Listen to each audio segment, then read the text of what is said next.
Have you ever taken what you thought was the cutest photo of your kid, only to zoom in and realize they look like a fast-moving potato? Yeah, let's fix that. I'm Megan, the photographer and art teacher behind Manual Mode for Moms, where I help moms take better photos of their family every day using whatever device they've got. And today we're going to be talking about the 3 main reasons for blurry photos and what you can do to fix it. Let's go ahead and address what is going on when you take a photo of someone and they look like a giant smear across the frame. This is considered movement blur, and I would gather it's one of the more common issues people experience when they start moving into photographing in manual mode. So let me explain why this happens with an example. First of all, your shutter speed controls how long light is allowed to enter your lens. So the shutter is going to open and close and allow light in. Shutter speed is measured in seconds, or more accurately, fractions of a second. And this is just telling us how long our lens is opening to let in the light. So in this image, the shutter on my lens was open for so long and let in so much light that my camera's sensor was then able to capture the entire motion of my daughter running across the screen. If your photos look like they're blurry due to movement, consider using a faster shutter speed in order to capture the movement as a more frozen action. You also are probably going to need to find more light and/or adjust some other settings to compensate for shortening the light that's being let into the camera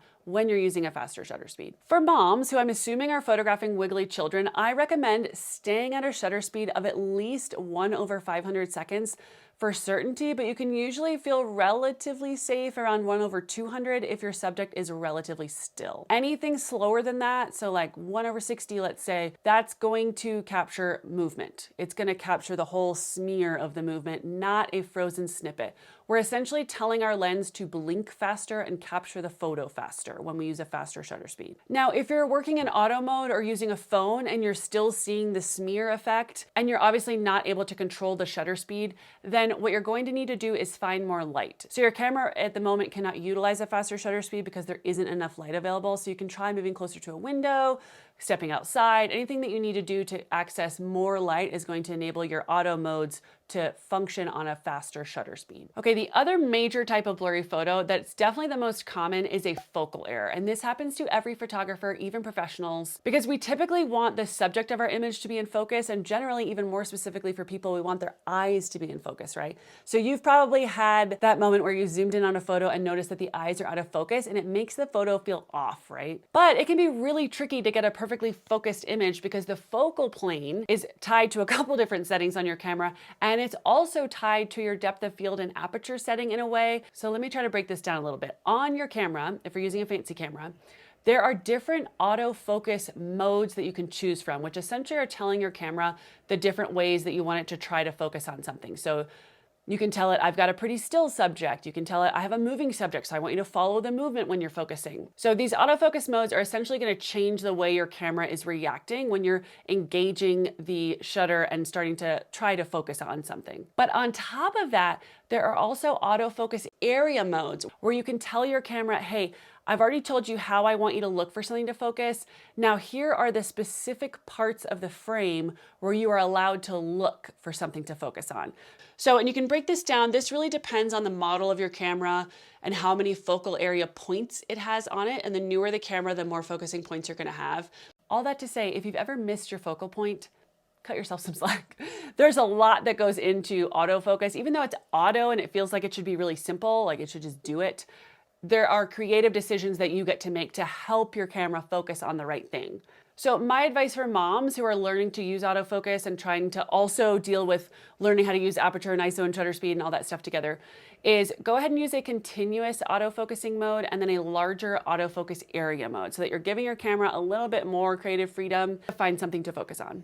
Now, as a little sidebar, another thing to check, and I only say this because I've helped a few moms who are like, if you are looking at your photos and something just feels wrong, like your kid was in the center of the frame, you have no idea how it missed that focus, then what I want you to look for is, first of all, is your camera set to autofocus?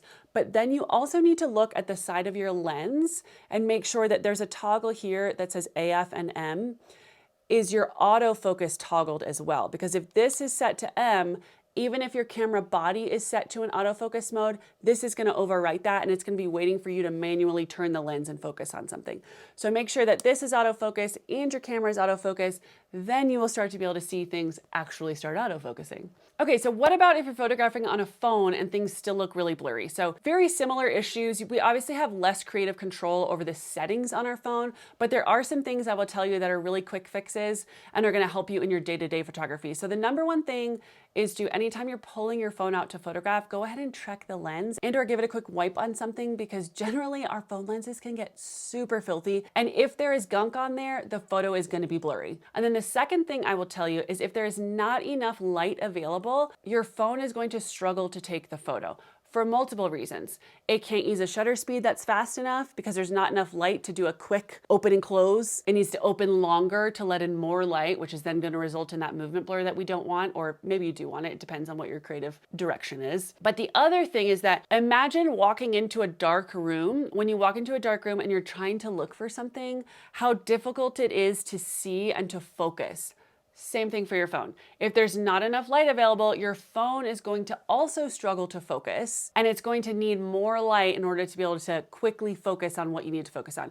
It still might nail the focus, it's just probably gonna take a bit longer. And then if you're also having focal errors on your phone, you can tap to focus on what you want it to focus on. You can also typically tap and hold to do an autofocus lock, like lock it in on someone or something or a part of your image. Then the final phone tip I'll leave you with is if you get this sun hazy blur on your photos ever, I'm using my hand here to block the sun from hitting my lens directly. So that's something to look out for. You can also just try moving your body, moving your subject, but making sure that the sun is not directly hitting your lens will help with that kind of weird hazy blur that happens. That is all I have for you as far as blurry photos go, but if you have encountered another type of blur that you're like, what is this, that's causing you issues, aside from like using a shallow depth of field with your aperture setting and creating that like pretty bokeh effect in the background, if there's a type of blur that you don't want in your photo that is appearing, go ahead and drop it in the comments and let's see if we can troubleshoot together with you. Otherwise, I want to encourage you to drop down to the description of this video and grab a free copy of the Pretty Phone Photos Guide, which is a 15-page document full of all my favorite tips and tricks to capture better photos today using any device that you have.